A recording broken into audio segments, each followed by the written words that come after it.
Arrancamos el programa como si supiéramos. Así es, ya estamos con Roberto Astete, secretario general de la Asociación de Personal Jerárquico Municipal de Comodoro Rivadavia. ¿Cómo estás, Roberto? ¿Qué tal? ¿Cómo le va? Buenas tardes. Bien, bien, bien. Bueno, primero, ¿qué andas haciendo por Buenos Aires? ¿Estás de paseo? ¿Viniste a hacer algunas cuestiones del gremio? ¿Algún trámite? No, vine a pasar el cumpleaños con la familia, con mi hija y mi señora que se encontraban por acá, así que me vino una disparadita para estar todos juntos, para estar en familia, digamos. ¿Cuándo fue tu cumpleaños? Ayer. ¡Feliz cumpleaños! Felicidades. Feliz Gracias. cumpleaños. ¿Son de acá? ¿Vos sos de acá, o sea, nativo de acá y después te fuiste para allá o sos de allá? No, mi hija se vino a estudiar y eso claro, hace claro. que cada tanto pase a visitarla, digamos. Ya terminó de estudiar, está trabajando, así que se había venido mi señora unos días a acompañarla, así que aproveché y me vine una semanita. Bueno, muy bien. Bueno, vamos a empezar a hablar un poquito ahí de tus pagos. Nosotros venimos siguiendo por las redes la actividad de los diferentes gremios y vimos vienen insistiéndose mucho en unas movilizaciones en la defensa del ISIS. Contanos un poco qué es el ISIS y cuál es el conflicto en cuestión. El ISIS es el Instituto de Seguridad Social y Seguros de la provincia del Chubut, tiene rango constitucional y tiene bajo su paraguas lo que es la parte previsional, la caja de jubilaciones, la obra social de todos los empleados públicos provinciales, municipales y de entes descentralizados, y el tema de seguros no de los municipios, sino de los empleados públicos provinciales. Tiene un directorio compuesto por cuatro personas, un vocal por los trabajadores activos, un vocal por los trabajadores jubilados, un presidente puesto por el gobernador y un vocal por el Ejecutivo también. Y siempre la lucha está dada en que estamos en minoría, porque somos 2 contra 2, pero el presidente tiene poder de veto, así que hay que tener una capacidad de negociación y de gestión enorme para estar sentado en esa silla. Son más de 130.000 afiliados. Así que, en esa lucha siempre estábamos. Nosotros habíamos logrado colocar, incluso como presidente en la gestión anterior, un vocal nuestro por los trabajadores que pertenecía incluso a nuestro sindicato. Fue primero vocal y después el gobernador lo designó presidente del instituto. Había sido un logro de los trabajadores y cuando cambió el gobierno vino una intervención. Y a partir de la intervención una serie de cuestiones como que nosotros lo sintetizamos, hoy hay una marcha, pero la síntesis es: nos bajan las prestaciones, nos subieron el 53% los aranceles de la obra social, un 53%, o sea, una enormidad. Y las prestaciones están cada vez peor. En Comodoro Rivadavia, que es mi ciudad, la ciudad más sureña, digamos, de la provincia, se habían habilitado consultorios en zona sur. La ciudad se divide en zona sur, zona centro y zona norte. En zona norte se habían habilitado consultorios que fueron cerrados, por darte una idea. Se dieron de baja prestadores, entonces la gente va a buscar prestadores que ya no están formando parte de la obra social, a pesar de que nos descuentan 53% más de lo que nos descontaban el año pasado. Entonces, eso en cuanto a la obra social. Y en cuanto a la caja de jubilaciones, nosotros vemos un riesgo enorme de posibilidad de armonización en función de que ha habido diputados nacionales que han presentado proyectos para que las cajas provinciales no transferidas, este es el caso, son 13, esta es una de las 13, armonicen sus parámetros, o sea, la edad jubilatoria, la fórmula de cálculo, la cantidad de años de aporte y demás con lo que pasa en el ANSES, con lo cual nosotros retrocederíamos un montón. Ya ha pasado esto en Santa Fe, con Puyaro, también en Entre Ríos con Mario, creo que han charlado con Mario Barberán. Sí, hay un avance sobre ese tipo de cuestiones. Y hace poco, tenemos todavía que investigar, pero hace una semana se creó Chubut Seguros ART, con lo cual le están sacando al instituto le estarían, porque todavía tenemos que averiguar, le estarían sacando la facultad que tiene para trabajar sobre los seguros y financiar el instituto con la renta de los seguros que podría manejar el propio instituto y que está habilitado constitucionalmente para eso, pero generaron algo por afuera que maneja el Ministerio de Economía. Queremos verlo igual porque nos preocupa, digamos, que el instituto vaya perdiendo la posibilidad de ingresos, de financiamiento, y que se tercerice esto, y queremos ver quién maneja, quiénes son los brokers, cómo viene la mano ahí. Y del directorio, el compañero nuestro, ¿tiene, digamos, acceso a esto, a los movimientos de caja? O sea, ¿eso es transparente? ¿Tiene transparencia? La parte de los pagos, digamos, de la cuestión económica. Sí, el compañero nuestro ya no está porque, como te digo, Bueno, pero se vino la representante de los intervención. Pero sí, tenemos una situación particular en ese sentido que ahora te la comento, pero sí, se pueden ver en la página los movimientos el flujo de fondos de la obra social y de la caja de previsión se pueden ver en la página, con unos meses de retardo, pero se pueden ver, así que uno puede ver cómo evolucionó. Nosotros, de hecho, hemos hecho presentaciones con este frente en el Consejo Deliberante y ahora en septiembre vamos a hacer una charla abierta en el hospital de la ciudad para todos los afiliados que la quieran escuchar, donde presentamos las curvas de cómo fueron evolucionando los costos y los ingresos y los egresos, digamos, en función de la información que sale en la página. Así que sí, hay transparencia.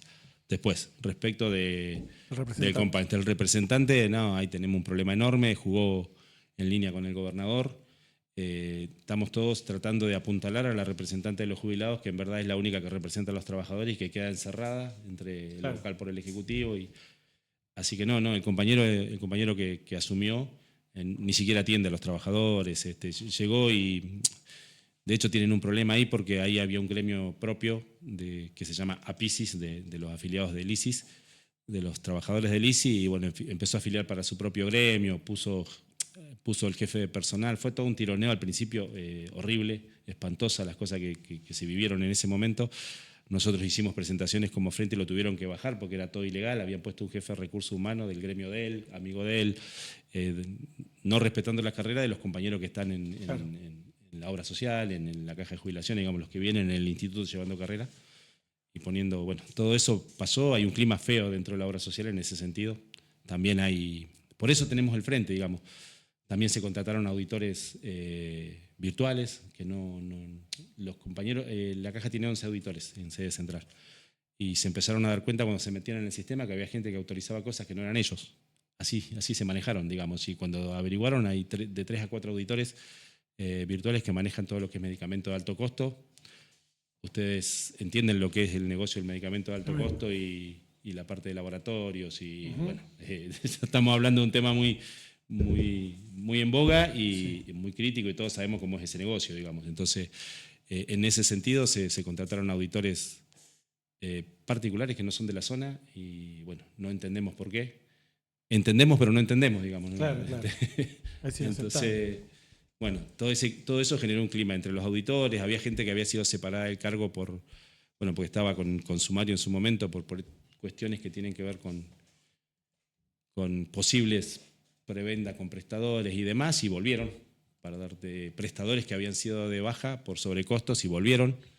Y bueno, y hay cuestiones también por ejemplo, la provincia de Chubut es muy grande, pero bueno, se concentra en la capital y hay muchos prestadores de esa zona de la capital que fueron a cubrir servicio a otras localidades que están a 500 kilómetros. Y con lo cual el servicio se resiente. Hay un caso muy claro de enfermería integral. En Comodoro, cuando asumieron, había 13 pacientes. El dato lo tengo de cuando asumieron, había 13 pacientes con internación domiciliaria. Ustedes saben que cuando un paciente está con internación domiciliaria es porque ya prácticamente no puede estar, necesita un cuidado especial. Claro. Tenía prestadores de la localidad, lo dieron de baja y trajeron prestadores de 400 kilómetros. Con lo cual la prestación cae enormemente porque tenés que atender a un paciente que está en estado crítico desde 400 kilómetros, si bien tenían que pagar y demás, ahí hay cosas que no cerraban.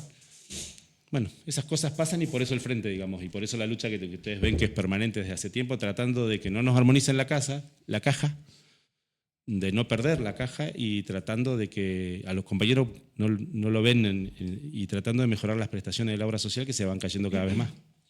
En cuanto al, digamos, el modelo, más allá de que ahora hay la forma de ejecutarlo, es todo esto que vos decís. Pero digamos, el modelo, el esquema de tener unificada la caja de obra social, jubilación y seguros, en otros tiempos funcionó bien. O sea, no es un problema de modelo, sino es un problema de quienes lo llevan a cargo. Hacé un poquito de historia de más o menos cómo, o qué percepción tenés vos y los trabajadores de cómo funcionó.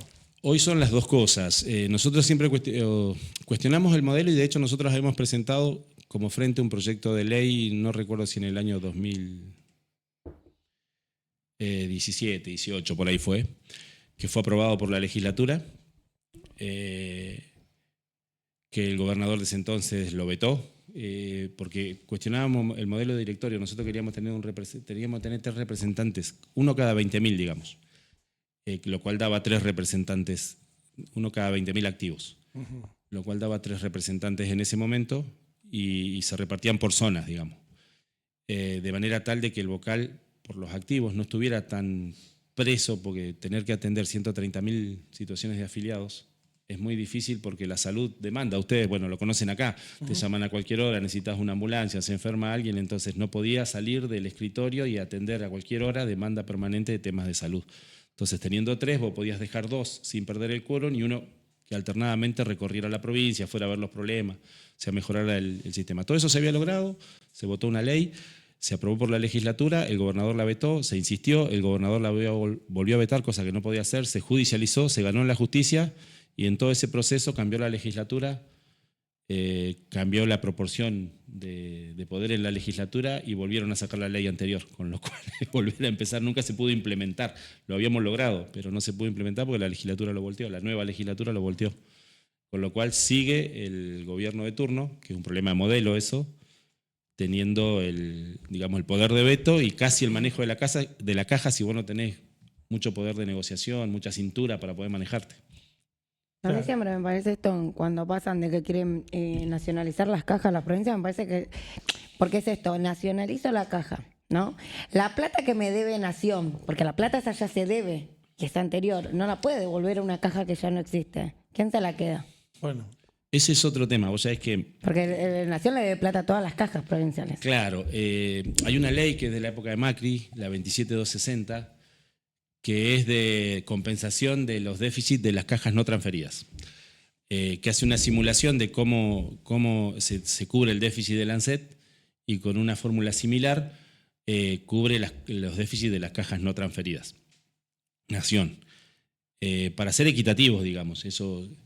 Bueno, nuestro gobernador tuvo la intención, pues nosotros, y lo anunció por todos lados, él hizo una compensación de deudas de la provincia con la Nación, donde la provincia se hace cargo de rutas nacionales, por ejemplo, que Nación no se hace cargo, y la Nación le quita deuda a la provincia, digamos.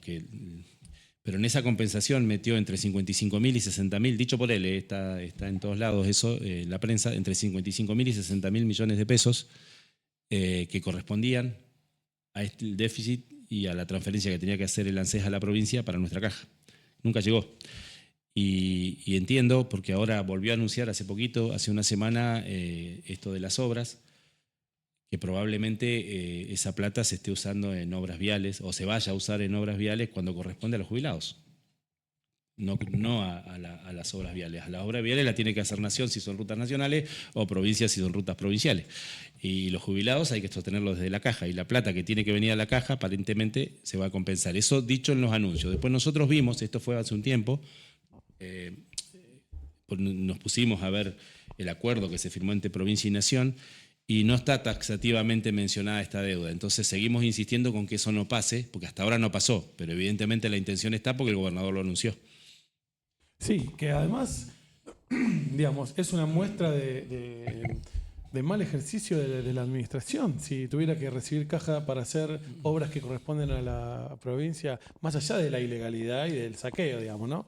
Pero además, es legal. se entregó. Es legal porque viste que echa la ley, echa la trampa y ANSES le transfiere estos fondos a la provincia, pero el objeto de esto es la caja, entonces la provincia se lo tiene que transferir a la caja. Pero la provincia lo utiliza para la provincia misma. Claro, termina siendo legal, pero no es legítimo, ¿me entendés? Claro. Es un tema de que el gobernador tiene una discrecionalidad para el manejo de los fondos cuando en realidad corresponde que se los dé la caja. Claro. Este gobernador o cualquier otro, porque la ley está hecha así. Sí. El ANSES se lo transfiere a la provincia y no a la caja directa del Claro, INSS, porque la ley es lo que plantea, que hay una transferencia del ANSES a la provincia, a las provincias que transfirieron sus cajas. Es que la comita esa que te arruina todo, ¿viste? Así que, pero bueno, eso es, bueno, todo esto que les voy contando es lo que nos ha motivado a constituir un frente entre activos y jubilados que viene luchando desde hace bastante tiempo, poniendo en el tapete estas cosas, tratando de concientizar, porque vieron que el tema de la obra social, las compañeras y los compañeros o por ahí no se dan cuenta hasta que no la necesitan. Claro. Y dicen, che, pero si antes me lo cubrían y ahora no. Pero bueno, para eso se tienen que enfermar. Entonces cuesta mucho viste, cuando es sueldo se mueven más, pero cuando es esto no lo ven, hasta que no les toca. Y la jubilación en muchos casos es lo mismo, hasta que no te jubilás y pasan un montón de años, viste, y nosotros tratamos de decirle, no, chicos, todos nos vamos a jubilar, hay que sostener el sistema, hay que involucrarse con esto, pero bueno, es un proceso difícil, largo, donde estamos varios sindicatos y varias organizaciones de jubilados tratando de generar esa conciencia. Hoy hubo una movida en toda la provincia con este tema, porque logramos, primero arrancamos el año pasado nosotros, como vos decís, en Comodoro Rivadavia, y bueno, todo eso fueron tomando otros sectores. Hoy hay otros sectores que están en buena hora, ¿no? Que están incluso más fuertes que nosotros, que habíamos empezado en la zona de la cordillera, en Esquel, que tiene una conciencia de lucha mucho más grande por el tema del no a la mina. Ellos lograron en su momento que no se instalara la minería en un pueblo mucho más chico, pero tiene una conciencia muy grande, ha hecho movilizaciones muy grandes. Y en la zona del Valle, donde está el gobierno, en Rawson y Trelew, alrededores, y Madryn, hicieron un movimiento muy grande, y hubo un movimiento que se llama el Grito Chubutense en toda la provincia, frente a todas las sedes del ISIS en toda la provincia, hoy a la mañana, manifestando con un documento único que dice no a la armonización, o sea, tiene consignas muy básicas, pero después se desarrollan. No a la armonización de la caja jubilatoria, mejora de las prestaciones y baja de los aranceles en el caso de la obra social, no a los negocios, entre comillas, turbios con nuestros seguros, no a los fueros y aumento de salario para mejorar nuestra jubilación y nuestra obra social. Porque si aumentan los salarios es automático, como mejora. Claro. Esa movilización fue hoy, entonces. Hoy. Bien. Hoy. En este momento deben estar en Comodoro. Bueno, vamos a estar siguiendo después a ver si enganchamos algo por ahí, Ale, y vemos alguna noticia de eso en Comodoro. En Comodoro, en Rawson debe haber sido la movida más grande, calculo, porque en el Valle. Y como te decía, es que tengo que verlo, se daban, a partir del mediodía se daban algunas movidas. ISIS corresponde a los trabajadores municipales, a los trabajadores de la provincia y poner, no sé, policías, judiciales, todo eso. Todo eso también. Todo el empleado de la provincia. Es grande, es una caja grande. Sí, es una caja muy grande. Es la caja, por eso es tan tentadora para los gobiernos, es la caja más grande que tiene la provincia, digamos. De hecho, a ver, haciendo historia, es otro tema, pero en su momento, recuerdan cuando en una época en los 90, cuando se privatizó YPF, aquella zona se quedaron. Mi papá era YPFiano, que todavía no pudieron cobrar. Mi viejo falleció sin cobrar sus acciones. Pero al margen de eso, hubo una movida en su momento que el gobernador Das Neves les ofreció a los YPFianos el 40% de la deuda, que después él iba a compensar con Nación, pero sacó la plata de la caja de jubilaciones nuestras. ¿Se entiende? Entonces le pagó a los YPFianos con plata, o sea, eso no correspondía, porque tiene un objeto la caja, que son las jubilaciones, no es pagarle a otros. Y así otras cuestiones, como se generó una obra grande con el gasoducto cordillerano, con un fideicomiso, plata que todavía en buena parte no retornó, y eso generó una deuda histórica que es enorme, que cuando vino la intervención de este gobierno la dio de baja del balance. Anualmente se actualizaba mediante un actuario esa deuda que había sido calculada en un momento determinado. Creo que fue 2012, 2013, se calculó la deuda por un actuario y todos los años figuraba en balance. Sí, se actualizaba con el actuario y figuraba en balance. Desde el 2023, con este gobierno, esa deuda desapareció del balance, con lo cual no sabemos cuánto es, pero era enorme. Yo lo último que recuerdo, hace 3 años más o menos, era algo así como 130.000 millones de pesos cuando estaba en balance. Y desapareció ahora. Otra de las cuestiones es insistir con eso, con que esa deuda vuelva a aparecer en los balances y se consolide por parte de la legislatura y en algún momento se empiece a pagar. Hoy, entendemos, te van a decir no hay plata, pero bueno, consolidala, que quede claro que me lo debes a través de la legislatura y que se arme un plan de pagos y de a poquito se vaya, porque al final terminan pagando jubilados y nuestros compañeros que tienen problemas de salud esa cuestión, mientras hay una deuda enorme que no se puede recuperar. Por este tipo de cuestiones que les conté, por uso, entre otras cosas, por uso de los fondos para otros fines. Por eso dicen, viste que dicen la joyita a la abuela, porque la abuela guarda todas las cosas en una caja. Se meten con las cosas de los jubilados. Aparte de la autonomía de cada provincia. Ellos reconocen, vos decís que es ISIS y ellos ya saben. Nosotros decimos IPS y ya sabemos, cada provincia sabe y defiende su caja porque la reconoce, porque es parte de la autonomía, de lo federal que tenemos. No, esto no es una monarquía que tenemos al rey mono y todos obedecemos. Esto es federal. Hablé un poco de la provincia, cómo está la cuestión social y en general, digamos, ¿no? Decías, es una provincia petrolera, tuvo ahí como una recaída fuerte. Es más, me gustaría, de lo que te acuerdes, me dijiste tu viejo era de YPF. Si me podés contar un poquito así de los últimos años, lo que fue la caída de YPF, lo que significó, el marco laboral, cuál es el conflicto real. A mí, por ejemplo, me decís Chubut y recuerdo muchos conflictos sociales. Digamos, ¿cuál es el eje central del conflicto social y más o menos una pequeña historización de Chubut? Chubut se divide primero en 3 grandes sectores, digamos, la zona sur, cuyo eje que va del mar a la cordillera, cuyo eje principal es la ciudad de Comodoro Rivadavia.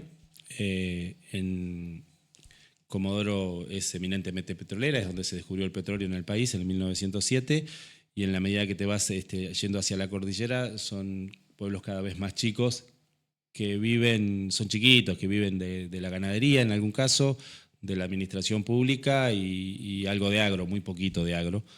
En Comodoro, además de petróleo y pesca, comercio, bueno, Comodoro es la ciudad más grande, digamos, de la provincia, así que tiene una diversidad de actividades económicas, pero que están generalmente alrededor del petróleo, que es la materia prima inicial, de donde está lleno de empresas de servicios metalúrgicos, pero trabajando o para el petróleo, o para la administración pública, o para la pesca, digamos, para el puerto. Después tenés las zonas norte-noreste, que es donde está la capital, Rawson, y alrededor de ellos está Trelew, Madryn, toda la zona del valle que nosotros reconocemos. Ellos viven fundamentalmente de la administración pública, hay algo de agro en la zona de Gaiman, hay un valle ahí donde se producen algunos alimentos, y en algún momento hubo algunas fábricas, hubo un parque industrial en Trelew que hoy ya no existe, se recontracayó. Y después tenés la cordillera, que vive fundamentalmente del turismo, que es un lugar hermoso, y bueno, de la administración pública. Además, esas son las actividades principales, digamos. Y te los nombré en orden de densidad poblacional, digamos, está más poblado el sur, después la zona, la capital, y después la cordillera. En particular, lo que más sostiene a la provincia son las exportaciones de petróleo, lo que tiene que ver con la pesca, que se da fundamentalmente hoy en Madrid y en Rawson, porque hay una tensión permanente en la provincia entre la zona norte y la zona sur para quedarse con los cupos pesqueros. Como Comodoro tiene una capacidad económica mayor a partir del petróleo, la mayoría de los cupos normalmente por cuestiones de lobby se entregan en Madrid y en Rawson. Y cuando lo nacionalizamos esto, la mayoría de los cupos se entregan en el Mar de Plata, digamos. Es un lobby. Claro. Y después está Aluar, que es la única empresa de aluminio que apareció en su momento, creo que en el 70 y después del 76, pero ya venía de antes. Produce aluminio subvencionado por la energía que se produce de la empresa Futaleufú, que es una energía que se le concesionó por 50 años, y ahora en este año hay que discutir, que es una de las cosas que nosotros decimos, es que se le subvencionó a Aluar 50 años, que de hecho es una de las empresas más grandes que hoy está sufriendo el tema de los aranceles que puso Trump. Claro. Pero es la única empresa de aluminio que tiene el país, es enorme. Está en Madrid, pero como decimos, vivió subvencionado 50 años, que se le cobre, que esa represa que es provincial pase a la provincia sería lo ideal, no va a pasar. Entonces, por lo menos nosotros decimos, cóbrenle un pequeño impuesto para subvencionar a la caja de jubilaciones. Es parte del fondo de sustentabilidad que nosotros proponemos en la caja. Somos superhabitarios energéticamente. Chubut produce mucha energía. Tiene el dique Ameguino, tiene el dique Futaleufú, tiene petróleo. Y así como el ANSES vive en parte de un pequeño impuesto a los combustibles, apenas que no se nota, nuestro ISIS podría subsistir con un pequeño impuesto a la renta energética, que es enorme. O sea, nosotros, no quiero dar un número porque no lo tengo en mente ahora, pero por decirte, es una barbaridad. Nosotros producimos, no sé si 13 veces, no recuerdo el número, 13, 30, es lo que me suena, a veces lo que consumimos. Todo lo demás sale de la provincia del Chubut y eso genera renta económica para los que producen esa energía, que siempre son empresas privadas. Entonces, si somos tan superhabitarios, no cuesta tanto mantener a los viejos que en algún momento laburaron en tu empresa también, hablando de la caja de jubilaciones. Uh-huh. Pero bueno, estamos en otro momento, eso no sé. ¿Y tenés el dato si la energía es más barata allá que acá, por ejemplo? No, es más cara. ¿Es más cara allá que acá? Es más cara porque, bueno, tenemos un esquema centralizado a través de Camesa, donde participa el gobierno nacional, Luz y Fuerza, los empresarios, todas las energéticas más grandes, y después desde ahí se hace la distribución al resto del país, desde Camesa. y la mayoría allá en Chubut son cooperativas las que brindan el servicio de energía eléctrico y están casi todas son deudoras de Camesa. Y el año pasado hubo amagues de embargos y demás a las cooperativas de la provincia. Ahí el gobernador está interviniendo algunas cooperativas, el gobernador actual. Tiene una vocación de intervención bastante y copia, o sea, nosotros miramos y las políticas de Puyaro y las de él son bastante, son gemelas, digamos. Entonces vamos viendo que viene un poquito atrás, digamos, y va copiando esas cosas, entonces nos vamos tratando de anticipar, pero bueno, se hace lo que se puede.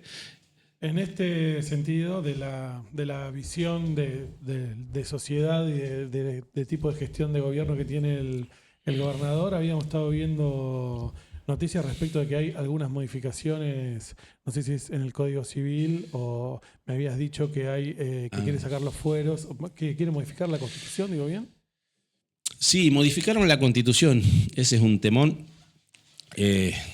Empiezo de adelante para atrás, digamos. Sí. Hace muy poco en la Asociación de Magistrados, hay una pelea enorme con la Asociación de Magistrados de la provincia del Chubut que presentó un recurso, lo elevó a la Nación, no tengo claro a qué ámbito, y el gobernador se enojó y salió a tratarlo de todo un poco. Y la consigna que plantean es sacar los fueros para que seamos todos iguales ante la ley y para evitar delitos de corrupción. Entonces, ¿qué fue lo que hicieron? Modificaron la Constitución provincial en 2 artículos que votó la legislatura. Y eso requiere, porque la Constitución nuestra prevé lo que se llama enmienda constitucional, que si la legislatura hasta 2 artículos tiene permitido modificar y después lo refrenda con un plebiscito, esos 2 artículos fueron modificados sin necesidad de llamar a una nueva convención constituyente. Bueno, lo que hizo fue eso, la legislatura tiene mayoría, levantaron las manos, aprobaron voltear los fueros y trabajó con el artículo 246 y 247, si mal no recuerdo, porque en el 246 empieza todo el capítulo de fueros. Creo que son el 246 y el 247 los que la legislatura dio de baja, digamos, y ahora lo tiene que refrendar con un plebiscito en octubre. Nosotros decimos que es demagógico y oportunista porque lo lleva a la elección de octubre con una consigna de no a la corrupción, todos los sindicalistas son corruptos, nadie tiene que tener fuero, y claro, es simpática la consigna, pero no se ajusta a la verdad porque los fueros no defienden corrupción. De hecho, el 247 establece la inmunidad de arresto y el 248 establece la inmunidad de opinión, que es lo que protegen para los sindicatos en el ejercicio de la actividad sindical. De hecho, en Comodoro mismo y en Rawson también tenemos sindicalistas procesados y condenados. Si los fueros protegiesen delitos, no estarían ni procesados y mucho menos condenados. Entonces es una consigna mentirosa y con esa consigna la gente, bueno, lo va a aplaudir y va a dar de baja los fueros. ¿Qué es lo que dicen los constitucionalistas locales? Que de hecho el vicegobernador fue constitucionalista en el 94 y aprobó los fueros y ahora políticamente está en contra. Cuando fue constituyente los habilitó, pero ahora como el gobernador los quiere bajar, tiene otra posición. Bueno, el pensamiento evoluciona, pero hay un constitucionalista de mucho renombre, que es el doctor Heredia, nosotros lo tuvimos en el sindicato dando una charla al respecto, que es lo que plantean los constitucionalistas. Los fueros son un resorte de la República y generan equilibrio de poder. Nosotros vivimos en un país presidencialista, este país no es parlamentarista, por lo cual los poderes ejecutivos tienen en la balanza de poder bastante más peso que lo que tienen los legislativos y lo que tiene la justicia. Entonces, en esta república, imagínense lo que él decía, que fuese sin fueros y una causa contra el gobierno provincial. Y no tienen fueros. Y lo mismo pasa si nosotros, los sindicatos sin fuero, tenemos que recurrir a un juez sin fuero.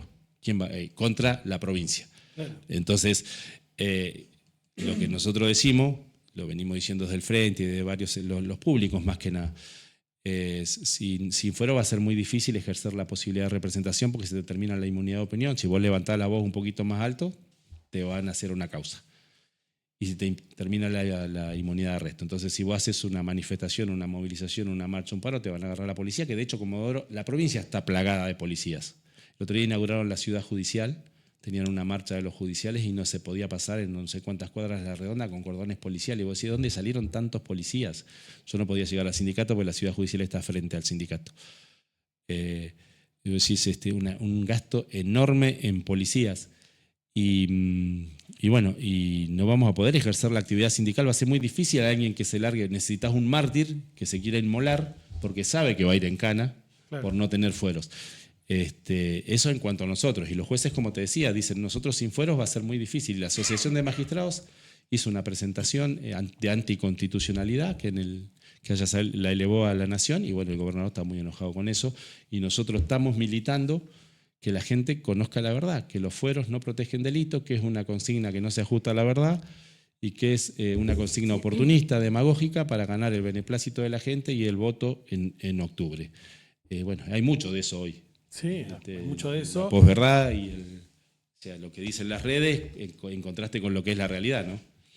Y las construcciones de demonización de las organizaciones de trabajadores, bueno, de eso lo vemos todo el tiempo, pero además la ecuación es más sencilla, ¿no? Digamos, en general los poderes ejecutivos, aquel que es gobernador es porque ya viene, no sé si decir de una cuna, pero digamos, viene de una mesa en la que se maneja dinero, porque acá ninguno de nosotros puede hacer una campaña, sostener económicamente una campaña, porque a la mañana tiene que ir a laburar, principalmente, ¿no?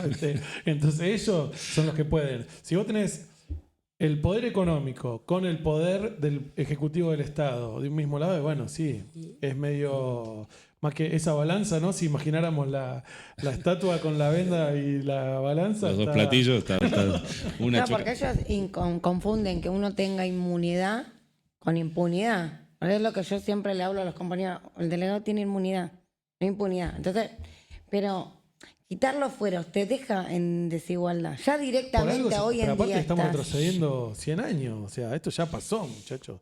Y más en el sur, ¿no? Sí. Donde las organizaciones de trabajadores han sido reprimidas con reconocimiento internacional, digamos, ¿no?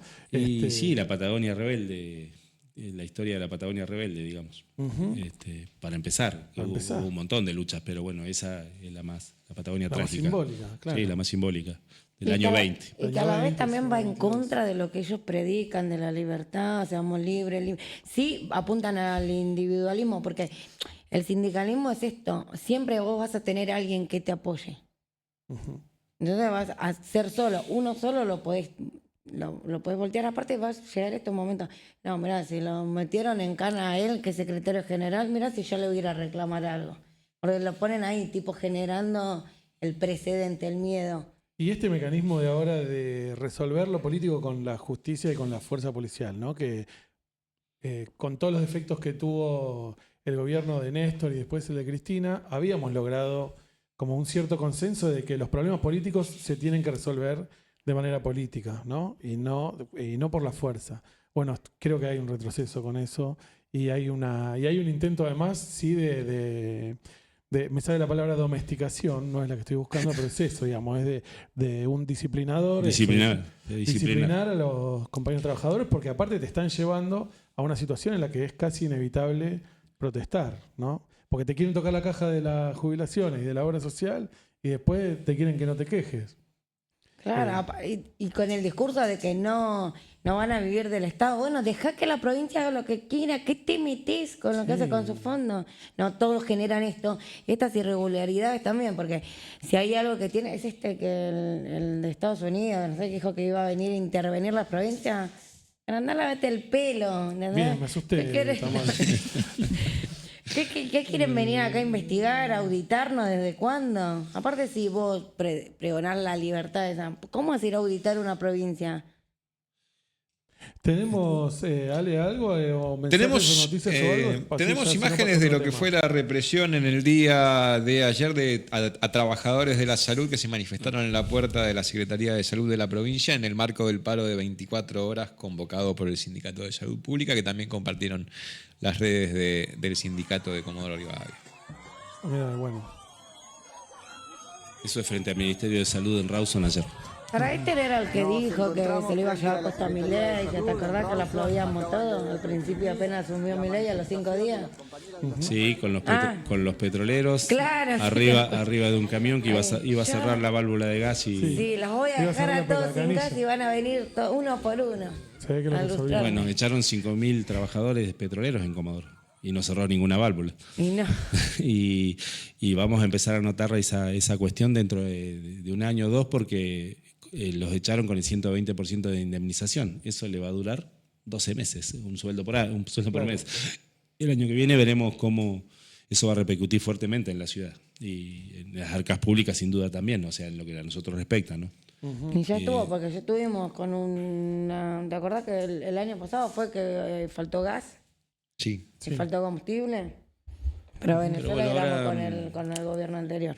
Ahora están trabajando que es otro tema de conflicto, ¿no? En Punta Colorada se llama, en el Golfo, no me quiero equivocar el nombre del Golfo, el que está en la península de Valdea al norte, creo que es el Golfo San Matías, entre Río Negro y Chubut.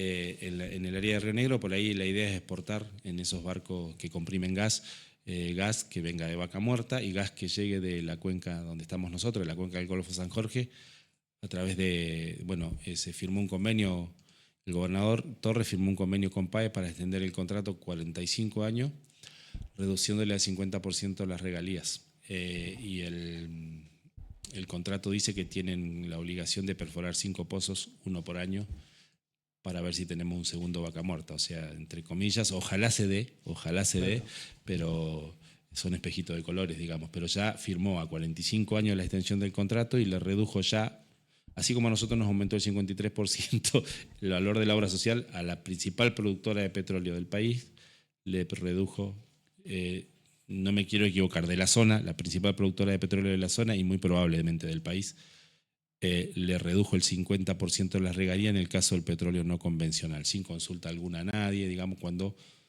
desde el punto de vista más conceptual y constitucional, los recursos son de las provincias, no de las empresas que los explotan. Pero bueno, el verdadero rosca floja resulta ser Torres. Yo re estoy para ir a una movilización allá en Chubut. Re estoy para ir a Chubut. Todos los golfos que nombró yo ya los quiero ir a ver. Bueno, es el plan, es el programa de este momento, ¿no? Sacar de abajo, la aspiradora clásica, sacar de abajo y llevar para arriba al capitalismo concentrado. Bueno, si te querés agregar algo más de esto, si no pasamos a la cuestión más propiamente del sindicato y del aniversario que se No, como que vamos. Vamos, bueno, contame un poco, el sindicato anda en esto, ya más o menos está en esta... El sindicato se integra al frente y tiene todas estas cuestiones que son más macro que la realidad que tenemos en el municipio, pero después tiene un frente propio interno dentro del municipio. Venimos en el tema paritario salarial, digamos, tenemos un salario bajo desde hace... Bueno, nosotros tuvimos 3 caídas grandes, una fue la devaluación en la época en el 18 de Macri, 17 o 18, no recuerdo bien cuándo fue que Sturzenegger, Marcos Peña se sentaron ahí y generaron esa devaluación. 18. Bueno, ese año 18 fue, ¿no? Sí. Ese año nosotros habíamos cerrado paritaria antes y esa devaluación nos pegó fuerte, nos hizo caer el salario en un pico importante y nos costó empezar a recuperarlo. Después tuvimos la pandemia 2020 donde no tuvimos aumentos salvo una suma no remunerativa.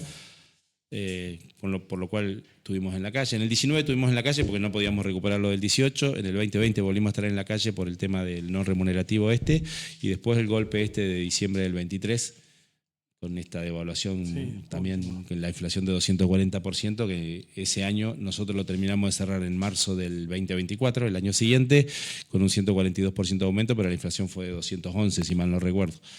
Con lo cual perdimos como 69 puntos ese año, de recuperarlo. Estamos en ese proceso con todas esas caídas, esas 3 grandes caídas. Hoy estamos tratando de equilibrar, le ganamos por un poquito a la inflación todos los meses, pero el sueldo está muy bajo, está muy caído, entonces la gente no llega a fin de mes, se endeuda, nosotros lo vemos en el sindicato todos los días pidiendo préstamos y demás, no llega a fin de mes la gente, no, es muy difícil. Nosotros venimos siguiendo con la evolución con la canasta básica local, la de allá, porque hay un observatorio de la Facultad de Economía de la universidad local que te establece la línea de la canasta básica y de la total y la alimentaria, y los únicos que llegan a la canasta básica total son la máxima categoría, los de la categoría inmediatamente inferior no llegan, y de ahí para abajo mucho menos. Claro. Así que, venimos remando con eso y venimos teniendo paritarias muy tensas en tema salarial. Después tenemos un alto nivel de conflictividad. Se hicieron desastre con los organigramas hace un par de años y hay mucha tensión, mucho conflicto. Por lo que vos decías al inicio del programa, el clima social tampoco está bueno. La prebenda está a la luz del día, entonces todo eso ha generado un alto nivel de conflictividad, las condiciones laborales. Nosotros venimos recorriendo los sectores, vienen cayendo hace tiempo y no se mejoran. No solo las escuelas se caen a pedazos, los sectores de trabajo nuestros también. No hay gas en algunos lugares, la gente, y se van disimulando las cuestiones porque, por ejemplo, te lo mandan a la casa. Y después la gente, el ciudadano común se enoja con el empleado público que no atiende, ¿viste? Pero lo van tapando de a poquito todos esos problemas, pero está lleno de problemas de condiciones laborales, está lleno de alta conflictividad. Y después, bueno, venimos luchando con un montón de acomodos y demás que es muy difícil de salir de esa práctica prebendaria que ha caracterizado a los municipios durante mucho tiempo, ¿no? Y bueno, tratando ahora en septiembre tenemos paritaria de nuevo, salarial, y durante todo este periodo nosotros tenemos una relación tensa con el Ejecutivo, no hemos tenido charlas desde que nosotros empezamos asambleas. ¿Se acuerdan cuando se hizo el Congreso acá el 9 de mayo, creo que fue? Que se determinaron asambleas. Nosotros llevamos las asambleas a los sectores de trabajo allá en Comodoro y no hemos tenido paritaria no salariales, digamos, para tratar todo el resto de los temas, no. Tenemos alguna charla, alguna reunión, no tenemos la puerta cerrada, pero no hay convocatoria formal para discutir estos temas. Están bastante enojados, nos mandaron una nota fuerte y que la contestamos más fuerte todavía en las primeras asambleas, donde nos decían el horario, donde teníamos que hacer la asamblea, a qué hora, en qué lugar, de qué manera. Y obviamente les contestamos, esas cosas las decidimos nosotros y si no te gusta, bueno, es un problema tuyo. O sea, nosotros estamos de asamblea.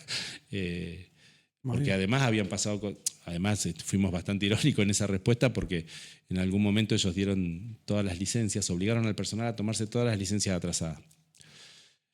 Con razón, pero lo hicieron mal, o sea, porque había gente que tenía muchas licencias atrasadas por razones de servicio. Claro. Hay gente que no, pero hay gente que sí, porque ustedes saben cómo es la actividad municipal, o sea, aparece una emergencia y tienen que estar, y entonces los muchachos están y después las horas extras no te la pagan y te dan francos compensatorios. Entonces empiezan a acumular francos y al otro día, el lunes, tienen que estar. Si la emergencia fue bueno, hay sectores, los más operativos, que acumulan un montón de francos y después no se los pueden tomar, porque dejan... O se los van tomando de a poco, pero si se lo toman todo, el sector no funciona. Bueno, no les importó, por ejemplo, cerrar habilitaciones comerciales en un mes para que toda la gente se tomara habilitaciones. Ahora, cuando nosotros no hacemos una asamblea, lo que nos decían es que no afectemos al público. Tuvieron un mes cerrado por decisión de ellos. Pero nosotros no teníamos que afectar al público. Y nosotros queríamos que la asamblea se vea, le decimos el horario que quisimos. No paramos la atención, el que quería atender atendía, por ejemplo, ¿no? Pero hacíamos que la gente que estaba ahí en ese sector, por ejemplo, habilitación, escuchara lo que nosotros charláramos. No hay problema, señor, ahí hay una chica que lo va a atender, pero nosotros estamos en asamblea. Y entonces tratando también de ganar de alguna manera el reconocimiento de la situación por parte del ciudadano que se acercaba. Eso después se comenta, ¿viste? Bueno, pero nos querían hacer después de la atención al público en un salón cerrado, nos invitaban a un salón, bueno, ese tipo de maniobra. Y desde ese momento no tenemos paritaria no salarial y venimos medio a los tirones. Sin diálogo cortado, pero bastante a los tirones. En cuanto a la forma de contratación y precarización laboral, nosotros tenemos, cuando vamos recorriendo y hablamos con los secretarios generales, siempre hay como un modelo de precarizaciones con o monotributos o tercerizaciones o, ¿cómo becas se llaman? Becas. Sí, becas y como las ONG o instituciones encubiertas que tributan del Estado. Y aportar a la nación. Nosotros tenemos 5 situaciones de esas. Tenemos los contratos de monotributista, tenemos los becarios, que, o sea, son todos trabajadores municipales en negro. Y tenemos las órdenes se contrata gente, esto es terrible, por orden de compra. Cuando el secretario de Economía o de Hacienda no le da presupuesto suficiente para contratar gente a los otros secretarios, encontraron la manera de contratar por pedido de suministro desde su propio presupuesto los demás secretarios. Y eso se empezó a masificar. Es una aberración, pero bueno, le hacen un pedido de suministro por 30 días y lo van renovando todos los meses. Y le van pagando, entre comillas, un salario en negro con un pedido de suministro. Y de eso debemos tener 100 y pico ya. Porque se empezó a masificar esa cuestión. Entonces tenemos monotributistas, becados. Ahora esas cosas son creativas, ¿viste? Le encuentran la vuelta. Sí, es explotación laboral.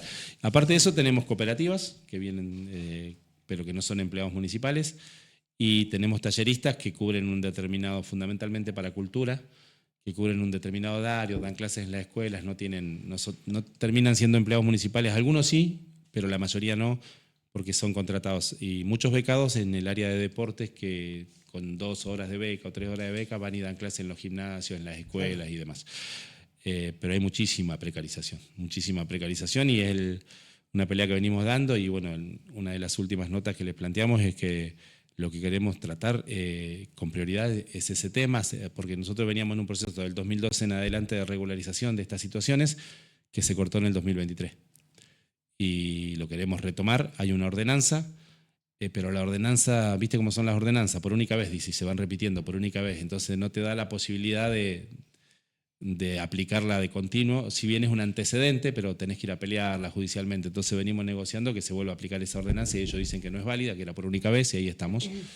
Pero no fue por única vez, fue del 2012 al 2022, por 10 años se aplicó la ordenanza, donde en el presupuesto se permitía la regularización de 200 trabajadores cada año. 200, números más, números menos, a veces eran 210, a veces eran 190, pero todos los años alrededor de 200 trabajadores iban regularizando su situación.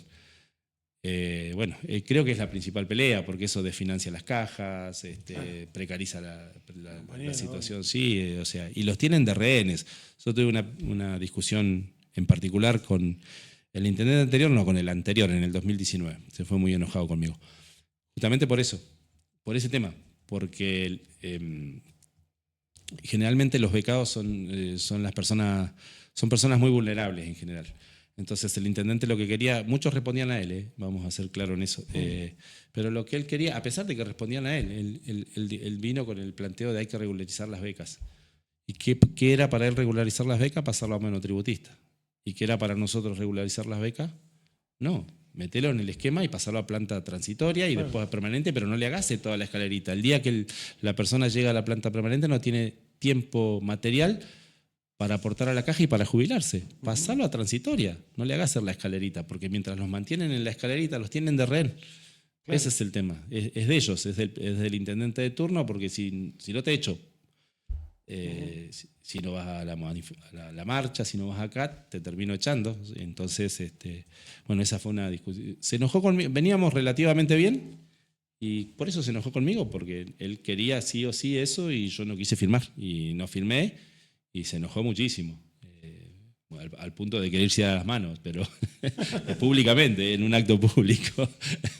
Pero yo creo que la dignidad, primero no deberían existir, pero si existen los tenés que regularizar, no los tenés que hacer un poquito menos precario, y después un poquito menos precario hasta que llegás a dejar de ser precario, ¿viste? Es una cuestión de dignidad humana. Uh-huh. Y en tu condición de funcionario público, de pensar lo mejor para la gente, no lo mejor para tu forma de... No, por eso hay que tener la Ley Nacional de Regulación del Empleo Municipal, porque estas cosas no pasan a ser, porque aparte después terminan siendo, yo el otro día y fui a una dependencia y hablaba y le decía esto, vos podés llegar a ser porque militaste y te obtuviste el puesto, pero vos ¿dónde faltás? ¿Sabes cómo te ejecutan? Vos lo sostenés eso. Y pasa esto, y el compañero me decía, pasé a mensualizado, pero perdí toda la antigüedad. Entonces yo le tuve que explicar, no, compañero, lo que pasa es que cuando sos monotributista aportás a otra caja. Entonces no te podemos reconocer, y le explicaba la diferencia entre las cajas. Y pasa esto, cuando se llegan a jubilar no tienen antigüedad. Claro, desfinancian la caja, no tiene antigüedad, y no tiene antigüedad no solo para cumplir con los aportes de caja, sino el bolsillo que te garantiza cuando los años de antigüedad, digamos. No, ¿no? Y tu vida misma, porque tu trabajo, la comida de tu familia, en el caso que tengas una familia, o tu propio sustento, va a depender de cómo se levante hoy en día el intendente. Se levanta y me justo cruzado y me vio y me da de baja la beca. Y después otra cosa, que el becario hace la misma función que yo, por ejemplo, que soy planta permanente, por poner un ejemplo. Pero... Y lo tenés con distintos sueldos. Claro. Que eso, y genera también una cierta conflictividad porque entre compañeros no hay paridad. Claro. Entonces, para manejar esa situación, yo cobro mucho menos y hago lo mismo que vos, empieza a generar el Estado no funciona bien de esa manera. Y para quien tiene, en algunos casos, que conducir los sectores, el director del área o algo, es una complejidad importante. Y por lo general, en la mayoría de los sectores, porque siempre el compañero es solidario, tratan de resolver esa situación poniendo a los compañeros lo mejor, haciendo colectas para el que no llega a fin de mes, que está con una beca de, por decirte algo, de 300.000 pesos, tratando de cuando se arma algo de que él no aporte, tratando de cubrirlo si tiene una necesidad y no tiene un permiso para que salga sin permiso, pero eso también pone en riesgo. Muchos no tienen seguro, depende de la situación, ¿viste? Entonces, lo cubrimos entre nosotros cuando hay buena voluntad de compañeros. Por lo general eso pasa, a veces no, pero por lo general eso pasa. Pero la patronal, la organización no hace lo que tiene que hacer, que dejar de precarizar y que todos estemos en regla y que todos estemos en norma. Somos los primeros ilegales, el Sí, Estado. a mí me encanta porque vos te mandan a inspeccionar si por ejemplo, un comercio está habilitado, si tiene las condiciones, si tienen los trabajadores reglamentados, todo. Pero entrar a cualquier municipio y pedí lo mismo. Si están en regla, tienen las condiciones, si tienen a todos los empleados reglados, y me parece que haz lo que yo digo, no lo que yo hago. Igual debo decir que avanzamos bastante porque, por ejemplo, los contratados ya tienen un legajo, con lo cual hay un reconocimiento implícito, ¿no? Tienen un legajo, tienen la misma cantidad de vacaciones que tiene el personal de planta, pero bueno, no tienen obra social, no tienen jubilación, o sea, hemos avanzado bastante. Se les paga refrigerio, se les paga título en caso de que tengan, pero no tienen las mismas condiciones que los de planta. Y no tienen la estabilidad, que es un tema. Claro. Eso, la estabilidad, no sabe cómo se mañana tener laburo. Claro. Sí, y lo que conlleva eso, que es lo que decías, ir a aplaudir y a todo lo que necesitas para conservar el trabajo. Si sabremos los municipales de eso. Todos los municipales en cualquier lado que pregunte tienen el mismo problema. Sí, claro. Bueno, están el 28 de agosto cumpliendo años, ¿no? Un nuevo aniversario del sindicato. Ah, sí, eso, una cosa muy, muy grata para nosotros. 41 años cumplimos. Así terminamos arriba. Yo identifico, nosotros iniciamos una búsqueda de antecedentes para atrás, digamos, cómo se creó el sindicato. Nuestro sindicato en algún momento, yo no sé cuándo, porque yo no estaba, pero tuvo un incendio. Y entonces se perdió bastante documentación.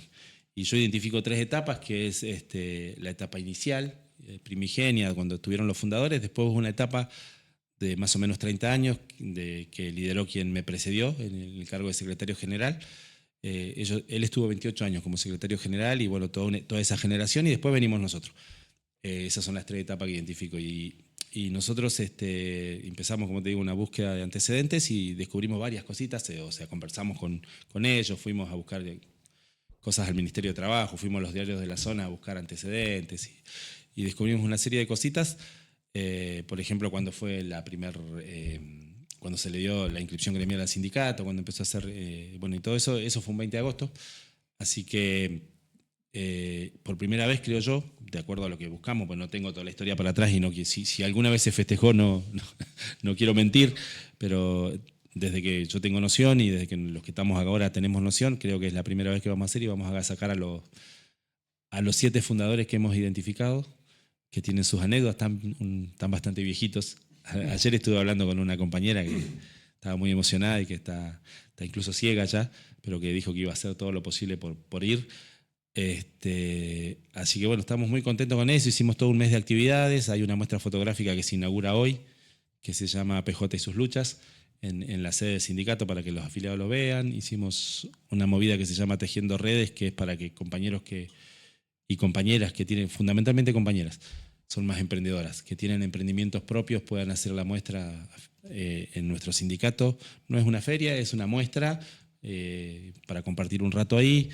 Y después vamos a tener una charla de debate el 28 con un abogado laboralista y un licenciado en ciencias políticas hablando de la tutela sindical, con esto que está tan en boga ya, que es el tema de los fueros y demás, invitando a otros sindicatos. Y ese mismo día, después de la charla, cerramos con este acto que te digo, agasajando a los pioneros, a los que le dieron lugar a lo que hoy somos nosotros. ¿Viste? Quien se olvida de su historia, es muy difícil que pueda construir un buen futuro. Así que para nosotros, bueno, muy grato. Bueno, seguramente va a haber una ágape.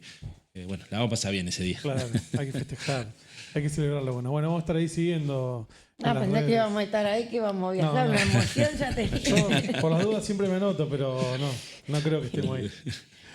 Aparte que hay 10 semanas, ¿no? No sé, 28, hoy es 21, ¿no? 22, sí. Es dentro de una semana, cae jueves, estamos acá. Nos salimos en vivo. Y el acto, sabes que empieza con, bueno, en esto de la búsqueda de la identidad, fue insumo también para construir a partir de ahora un logo que ya va a ser permanente, así como hizo la CTM también, que en parte nos contagió de alguna manera. O sea, yo vine acá alguna vez y escuchaba, vos ves el engranaje de la UAM y sabés qué es la UAM. La bandera de la CTM me dijeron, la tienen que ver en todo el país y que sepamos que somos los municipales. Bueno, en el sindicato nuestro, bueno, generamos un logo con un diseño profesional, contratamos 2 chicos de la universidad que se dedican a eso. Bueno, hicieron todo este reglamento que yo te cuento, lo hicimos nosotros, pero nos fueron pidiendo, hicieron entrevistas y demás, y identificaron lo más fuerte del sindicato. Entonces, con la identidad del sindicato generaron un propio logo, una tipografía que a partir de ahora, del 28, cuando lo presentemos, va a ser nuestro logo. Espero que, bueno, por muchos años, nuestros colores, nuestra tipografía, bueno, todo el diseño para instalar la marca nuestra. ¿Y revelan, se dicen? ¿Develan ahí en el acto el nuevo escudo? Los chicos van a presentar en 15 minutos el trabajo que hicieron, sí, lo van a hacer. Bueno. Con eso arranca, lindo, digamos. Tenés que generar un video con eso para que quede ahí, nos gustaría verlo. Sí, lo vamos a filmar en vivo. Sí, eso, que ya tenemos el servicio para que nos haga la filmación en vivo. Buenísimo. Ese día del logo. Qué linda la fiesta, porque te juntás con los compañeros, lo ves, lo abrazás, cómo andás. Y en un momento hacíamos fiesta y tenemos la intención de recuperarla. No es un buen momento para hacer fiesta hoy, pero por ahí el año que viene o el otro un poco más austera. Sí, vamos a hacer una ágape, la vamos a pasar bien ese día. Con los afiliados que se acerquen, con las organizaciones que nos quieran acompañar, que las invitamos. Por supuesto vamos a invitar a autoridades porque es nuestro día. Uh-huh. Y bueno, los pioneros y quienes han formado parte de las comisiones los vamos a invitar, que ya estén jubilados los vamos a invitar. Bueno, muy bueno. Y ahí además tener lo simbólico, ¿viste? También siempre es importante. Siempre termina siendo ese símbolo que te unifica, la bandera, el escudo. Eso a mí me encanta también. Me parece que es muy importante y que también le da esto que vos decís, digamos. Le da identidad, le da conexión en la historia. Volver a ver cuando dentro de 20 años los pibes que sean delegados o militantes del sindicato vean sostenido por otros compañeros anteriores ese mismo logo.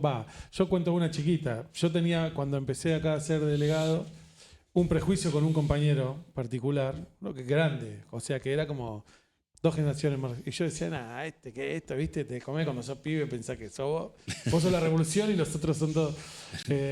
Hasta que una vez vi un diario de viejo donde el compañero estaba ahí aguantando los trapos, llevando en una movilización, cruzando el puente Porteña, y dije, bueno, somos todos iguales, te reconoces en el otro, o sea, la bandera, el escudo, esas cosas, hace que vos te reconozcas más en el compañero, a mí me encanta. Sí, nosotros tenemos nuestro Carlitos allá, Carlitos Jones se llama, que es el que en cada manifestación, movilización, es un gringo grandote, va con la bandera principal al hombro y la llevan y ya lo reconocen. Claro, ya es el personaje. Imagínate desplegar ahí un estandarte con el viento. Claro, el viento, sí, debe ser duro. Bueno, por eso ponemos uno grandote. No, después la desplegamos y la llevamos entre 3, pero el que la carga siempre aparece con la bandera en el lugar es él. Sí. Carlito, pero tiene 1,90 m, tiene Carlito. Claro. Qué grande, Carlitos. ¿Alguna novedad por ahí o seguimos? ¿De actualidad? ¿De qué? No, de mensajes. Mensajes, tenemos muchos mensajes de Mati que está conectadísimo desde temprano. Grande Roberto, fuerte abrazo. Te bancamos, Tamara, que bueno, estuviste ausente un par de semanas acá. El público te está reclamando. Saludamos a todos los que están conectados y recordamos suscribirse, hacer un clic en la campanita y también hacerlo en todas las redes sociales como Radio CTM. Bueno, eso también, compartan ahí, tratemos de estar siempre conectados. Nosotros compartimos, mandanos mensajes, lo que necesites para difundir. Estamos acá siempre, somos un instrumento más de todo esto que es la CTM. Esto fue medio sorpresivo para mí. Sí. No lo había pensado antes, así que después lo voy a compartir a todos los compañeros cuando llegue allá, porque ustedes hacen las ediciones, hacen los cortes y demás, así que eso lo vamos a llegar. Sí, yo le digo a todos, compartan, porque esto es como cuando te dan, sos delegado y tienen que llevar el afiche y pegarlo en la dependencia, le compartimos. No como nos enteramos. Sí. Es sorpresivo, dice, porque se enteró ayer a la noche. Sí. Porque no Lo pensé acá cuando estaba acá, porque en realidad, como te conté al principio, vine a ver a la familia. Claro. No sé, pobre, le digo a mi señora, ¿querés con... Astete está en Buenos Aires. Te entregaron. Le digo a mi señora, vamos, ¿querés conocer la radio? Claro, cuando llegó, le digo, ay, hola, ¿cómo estás? Yo estaba con Paula, y le digo, ¿para qué llamo a alguno de los chicos? Si no, anda solo a la radio, lo mandaba solo. Le digo, ¿querés ir solo si no llamo a uno? Lo llamé a Gaby, ¿viste? Porque está acá algo para ir a buscar. Porque yo ya lo mandaba solo, aparte de mí, sé conocer el camino, ¿no? Bueno, está la esposa del compañero acá, así que gracias también por visitarnos, gracias por tomarte este tiempo de la familia para venir acá. Viste, igual uno siempre es las 24 horas, no podés, siempre hay que ser te cruzas un familiar, municipal, ¿viste? Vas a comprar al supermercado y te cruzas un municipal y te dice algo de... O sea, no es como Batman que te saca la máscara y ya puede ser otro. Acá no te puedes sacar la máscara. No, ¿sabes qué me di cuenta? Pero está bueno el abrazo, el contacto, un ratito de saludo y volverse a ver. Yo me di cuenta, porque yo escucho mucho el programa de Seba López, ¿viste? Yo comento todos los programas. Le comento, hola, ¿viste? Le saludo. Y me di cuenta, y escuchando a todos los compañeros, qué fácil que es ser militante de la CTM, pero qué difícil que es ser dirigente de la CTM. Porque es fácil, porque no tenemos dirigentes que sean garca, ¿entendés? Caen a los compañeros. Entonces vos militar eso es fácil. Militar la justicia, pero vos decís la que ayuda. Nosotros somos peores y que por eso para ellos es más difícil. No. Yo digo esto. El dirigente tiene todo... Acá tienen que pelear. Primero por convicción y segundo porque las bases mismo te llevan a... No, pará, nosotros ya sabemos que es esto, vamos por esto, vamos todo por la ley nacional. Y es fácil ser militante de esta causa, al que realmente cree en la justicia social, en la ayuda, en que la mano del escudo es la que está más alta levantando el de abajo, o sea, el que tiene esos fundamentos es re fácil. Me daría vergüenza tener un dirigente por ahí que venda a los municipales por una banca. Y sí. ¿Entendés? En cambio, nosotros orgullosos, todos los dirigentes en el sur, en el norte, en el centro, al este, al oeste, son todos iguales. Todos están en conflictos, no porque quieran, ¿no? Sino en conflictos para mejorar las condiciones de los compañeros. Y es re difícil es difícil ser dirigente. Es fácil ser militante y ir y exigirle al secretario, no, vamos, y es difícil. ¿Sabes qué me quedó ahora que ella dice eso y dice de la ley nacional? Me quedó pendiente la pregunta del lugar de los sindicatos nuestros municipales en la política, en el armado político de la provincia. Si tenemos ahí, si disputamos, si hay un diálogo con las mesas de los partidos más afines a los trabajadores, digamos. Si estamos medio corriendo, pero si tenés algo para comentarnos sobre eso, es un año electoral, digamos, bueno, no sé, si asume ese rol el sindicato. En eso nosotros tenemos total coincidencia con lo que dice nuestro secretario general, digamos, con lo que dice Hernán. Si sirve para mejorar las condiciones de los compañeros, y estamos todos alineados y en esa organización, bienvenido sea. Pero si no, no tiene ningún sentido. Allá, en verdad, hay una lucha intestina por los cargos y la verdad que se hace muy difícil tener un programa donde vos te sientes a charlar estas cosas por un objetivo en particular. Eso no pasa. Está mucho más cerca lo que dijiste al principio, el poder económico, entre comillas también, si se quiere tratar de manejar la justicia por sostener el poder por el poder mismo. Entonces, bueno, estamos en una pelea constante. En algún momento tuvimos algún compañero municipal, nosotros logramos, por ejemplo, poner, como te digo, en el instituto a alguien, y eso tuvo que conversarse con el gobernador anterior, digamos, pero lo designó el gobernador. Pero tenía ciertos objetivos y de hecho algunos se están cumpliendo ahora. Posicionar a los trabajadores, sacar esa ley que después vetó el gobernador y dejaron, por ejemplo, un edificio modelo que en la ciudad que se está terminando ahora, que la intervención lo paró, un edificio modelo que va a beneficiar a todos los empleados públicos de la ciudad de Comodoro Rivadavia, y se pensaba replicar ese sistema en todas las ciudades, de más grandes a más chicas, digamos. Y bueno, ahora se cayó, pero tenía un objetivo. Entonces, si hay un objetivo de ayuda a los trabajadores, bienvenido sea, pero hoy no está pasando. La lucha intestina es por otras cosas. Bueno, ya estamos, ¿no? No sé si querés decir algo más, agregar algo, y si no, te dejamos en libertad. No, simplemente agradecerle la posibilidad de de comunicarnos, de esta mancomunión que tenemos los dirigentes de CTM. Y como te dije recién, cada vez el abrazo, el saludo, el contacto, cada tanto viene muy bien, más allá de que nos encontramos en los congresos y bueno, y que todos tenemos, voy a ratificar lo que dijo, todos tenemos la misma convicción de luchar y de gestionar por el compañero de trabajo, y eso es lo que engrandece y lo que yo creo que tiene que llevar a esta confederación a ser los verdaderos representantes de los municipales de la CGT. Bueno, perfecto, sí, también estamos de acuerdo con eso. Muchas gracias a vos por venir acá, por el compromiso de todos los días ahí en la lucha, por ser dirigente gremial, bancamos a muerte a los dirigentes gremiales acá. Sí, así que somos la última trinchera que defiende a los que menos tienen, que defiende a los que trabajan, así que acá nos van a tener. Muchas gracias y bueno, vamos a estar hablando, si no es personalmente por teléfono, vamos a estar hablando. Muchas gracias.